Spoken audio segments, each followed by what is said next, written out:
Hey bookends, welcome to a 10-minute book review. I'm 10. This week's book review is going to be on I'm Not Dying with You Tonight. Full disclosure, we received this book for free as an ARC at the New York Book Expo 2018. We actually finished this book a while ago, but we just decided to do a review now after processing our feelings on it. So let's just jump right on in. We like to start every review with a star point, as in out of 10 stars, how many stars did this book garner? And also with a rating, as in if this was a movie or a television show, what would it be rated? So if this was, well, first of all, stars. This book garnered 6 out of 10 stars. It could have got more stars. It really could have gotten less, but we're gonna go over why it got what it got. And also as a rating, this is, I would say, it's a PG, just PG even, because it's not that bad, but I believe there's 1 or 2 curses in it. So just to be on the safe side, I'm gonna say PG-13. The book follows 2 characters, an African-American character named Lena and a Caucasian-American character by the name of Campbell. The gist of it is a fight breaks out at a football game. Lena is there with her girlfriend, not like her sex girlfriend, but just her friend. And they're there to watch the game, and then afterwards Lena's boyfriend is supposed to pick her up. Her boyfriend, who's nicknamed Black. Campbell just moved into that particular part of Georgia, but she comes from another part of Georgia. And because she's new there, she's just trying to figure things out. And so she ends up being put in the concession stand by a well-meaning teacher, so she can help sell concessions. So a fight breaks out because one of the white football players from an opposing team says a racial slur to a black football player from Campbell and Lena's high school, and somehow a fight erupts and Lena ends up getting trapped in the concession stand with Campbell. And basically the whole book is a span of one night of them trying to basically get from the school back to their homes, and a whole riot breaks out as well. That isn't bad, and the fact that there are 2 different viewpoints isn't bad either.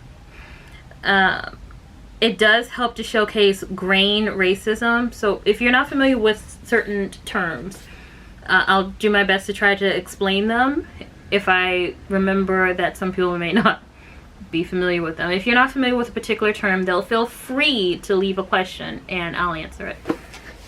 But grain racism is a form of indirect racism where, to give an example, if a white person tells their child not to go to a particular part of town because bad things happen in this part of town, and as it turns out, a particular minority lives in that part of town.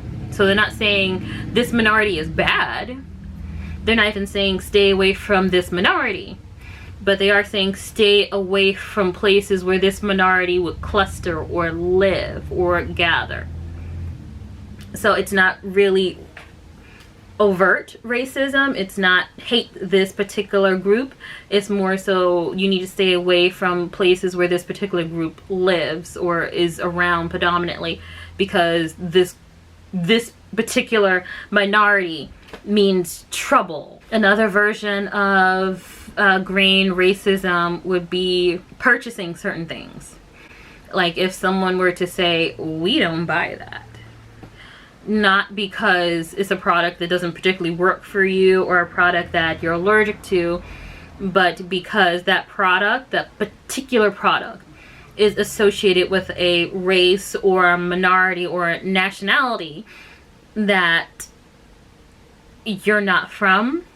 Let's just say a parent says, oh, we don't buy hair grease, to their child who maybe had a question about black magic, or no, blue magic, or one of the other, or pink lotion or some other product that you find at a beauty store.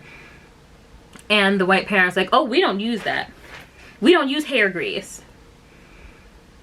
You know, or that's not for us. Let's say it like that. That hair grease is not for us. Not because white people can't use hair grease, because anyone can use hair grease. Not because hair grease is something that people in that particular family are allergic to, or it does something adverse to them, but because that particular product is associated with a nationality that they are not. So those are examples of grain racism. Those examples aren't harmful, because if a parent is just telling their kid, don't go to X street, don't go to this part of town, that's not harmful in itself. That's not going to cause a problem, because it's just a parent directing their child to stay away from a certain area. What causes the problem is the perceived notions that it gives someone. So to give an example that has absolutely nothing to do with people, let's just say that I'm told from infancy up, pit bulls are evil. And all of a sudden I see a pit bull in the middle of the street, you know, on a leash, living its life, not harming anyone. When I see this pit bull, my instinct is going to be, stay away from the pit bull, because pit bulls are dangerous. So when it comes to grain racism, if you tell someone, stay away from this part of town where these people live, and then you see one of those people walking around, you might tighten your purse to you a little bit. You might take the next elevator. Why? Because you know if these people who live in this particular bad part of town where bad things happen are around you, it's possible that these particular people may like to just cause bad things. Even though that's probably not the case, it's a perception that comes from grain racism. So this book talks a lot about that. Campbell, she just moves into town and she wants to take a job at, I believe, a wig store or a beauty supply store or something like that by her high school. And her father is like, no, you can't take a job over there. He doesn't say that's because where the black folk live. He just says, that's too far from home, I can't keep an eye on you. Meanwhile, the same father goes away on the weekend to a cabin, a fishing cabin, leaves her home by herself where he cannot check in on her. But he has a problem with her working in a predominantly black area. Instead, he tells her, if you want a job, there's a sandwich shop opening up near us. When they open up, see if they're hiring. That was interesting. Also, there was some colorism in there that was discussed. It wasn't overtly discussed, but it was in there. So Lena's boyfriend, his nickname is Black, and he was nicknamed Black because of the color of his skin. He got that nickname when he was younger. And unfortunately, some minorities are like that, black people included. You know, if the hat fits, you gotta wear it. It's not cool. It's not cool to have someone described in that way. In fact, the author even has a point where Lena is in her monologuing saying that because Black is a boy, his dark skin, his dark chocolate skin is alluring. But if he had been a girl, it would have been like disgusting. It would have been a turnoff. It would have been a, ooh, no. Maybe someone who's not African American or someone who isn't from a black and brown type of nationality may not have recognized the problem with it, but people who are black and brown can look at that and say, okay, they're talking about us, and yeah, we need to get it together, because it's not cool to have a child's nickname be the color of their skin. It's not cool. What turned me off about this book, was Lena's black scent. So Lena is incredibly intelligent, and I love her mindset because she has the exact same mindset that I would have in those circumstances that she went through. The problem that I found was that grammatically she was just all over the place, and I hated that. Campbell, she spoke perfectly. She wasn't like a college professor or anything like that. She wasn't over articulate or anything like that. But she spoke perfectly. She spoke normally. She spoke in a way that easily conveyed her thoughts and didn't make her sound like she, you know, had a 6th grade education. There was a book club meeting at Barnes & Noble, and the book club meeting was about this book in September. So I'm like, okay, you know what? Let my mind not be the only mind that I pick about this. Let me go to the book club. So I went to the book club. There ended up being 2 Caucasian young ladies, and then 1 Middle Eastern young lady, and myself. And we both touched on the same thing. The 2 Caucasian girls felt a little awkward mentioning anything because they didn't want to feel as though they were stepping on any toes or anything, which is cool. You know, they didn't step on anyone's toes, but we all mentioned the same thing when it came to Lena. Why did she sound like that? And the danger with black scent is this. When people write African Americans in a way that they perceive we speak or perceive we're going to sound, people who have not had direct contact with us or haven't had prolonged contact with us or in-person contact with us, this is how they get to know people or how they get to know a particular race. Of course, it's not, you know, one and done, but this is how they get to know people.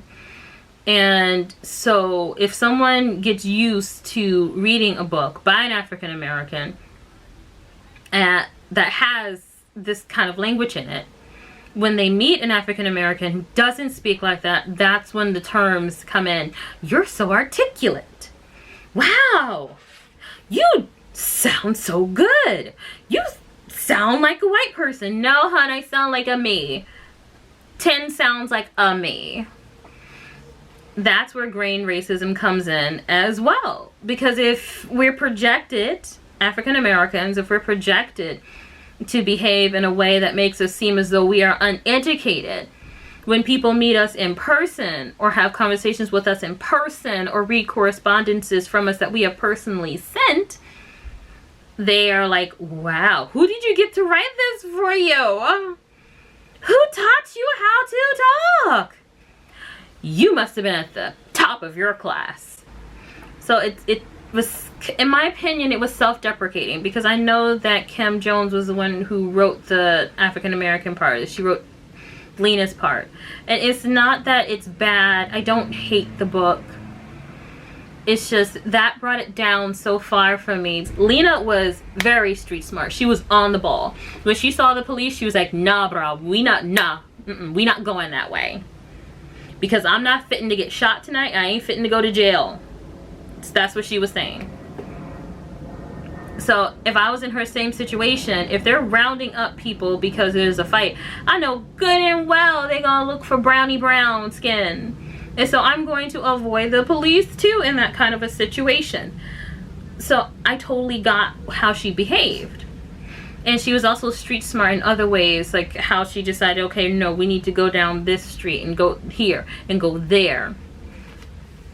Because she was like, we need to not only avoid the police, we need to avoid the fights and now the riot, which I thought popped up really quick. Like, it was only one night. Where did people get these signs and stuff? Anyway, so she was intelligent, but from the way that she spoke, it sounded like she lacked intelligence. Whereas this other girl, who is the exact same age as she is, received an education in the exact same state, sounds as though she's just fine.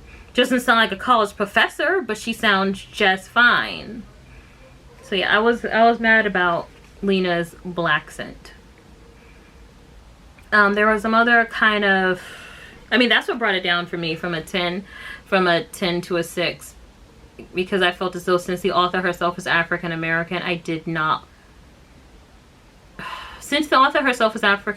felt as though she would do us more justice. And I felt as though we were done no justice in that regard. Life is a Page Turner. She read the same book, and she was explaining that because I spoke to her about this as well, like, why the black scent? Why was that necessary? And she was like, the author said that she was trying to get the dialect for the area down for the character, which is all well and good, but there was another character, there were quite a few characters in that book that are from Atlanta who didn't sound like Lena, but they were, you know, they're from the same place, raised in the same town, but were a different color and didn't sound like Lena. Good example. There is a boy who's in the concession stand who is another student for the school, at the school. He's white. He's also selling weed. He does not sound like Lena. Lena's vernacular is the one that's screwed up. His doesn't sound screwed up. So once again, two people from the same place, but the black girl has to sound as though she's uneducated, but the white person can sound as though they are. When a show that used to come on, when I saw it, I believe it was called One Tree Hill, and the character, I believe his name was Quentin or Q or something, he was the only black kid on the show. And the premise was that this group of children who are now teenagers during the show all grew up together in this place called One Tree Hill. I guess it was North or South Carolina, something like that.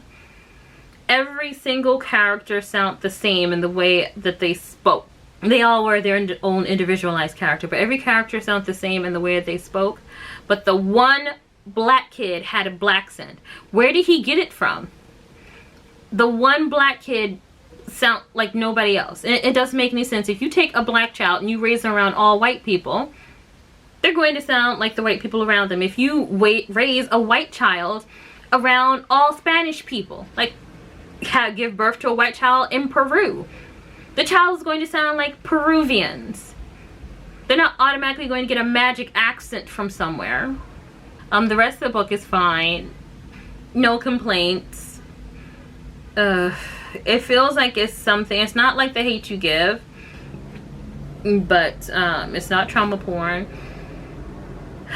It feels like the hate you give that you would give to a 9-year-old or a 12-year-old. So I think that this is a safer way to introduce children to police brutality, to how being different can sometimes be a problem, even though you're not. The problem is people perceiving your difference as a problem. That's the problem. So this book is a good introduction to that without causing that major anxiety that makes them afraid of the world. It's also a good introduction to perhaps younger white children who are in constant contact with black people, who have black people in their school, who are able to differentiate between what is a fictional black character and what African Americans are actually like. Because are there some African Americans who don't speak grammatically correct? Yes. Are there some white people who do not speak, grammatically correct? Yes. When you put them both in the book, in order to differentiate between the two characters, it's always the African American who ends up being pigeonholed as the grammatically incorrect one. So yeah, that has been our review.